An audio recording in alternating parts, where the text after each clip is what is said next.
Kovai Peelamedu PSG polytechnic கல்லூரியில் polytechnic கல்லூரிகளுக்கு இடையேயான கூடைப்பந்து போட்டி நடந்தது.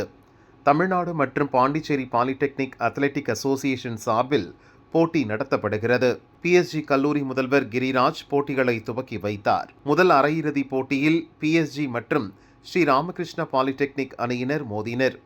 52-14 என்ற புள்ளிக்கணக்கில் PSG அணி அபார வெற்றி பெற்றது. இரண்டாவது அரையிறுதிப் போட்டியில் நாச்சிமுத்து மற்றும் அரசு பாலிடெக்னிக் அணிகள் மோதினர். போட்டியில் 51-22 என்ற புள்ளிக்கணக்கில் நாச்சிமுத்து பாலிடெக்னிக் அணி வெற்றி பெற்றது. இறுதிப் போட்டிகள் நாளை நடைபெறும். விறுவிறுப்பாக நடைபெற்ற போட்டிகளை அனைவரும் ஆர்வமுடன் கண்டு ரசித்தனர்.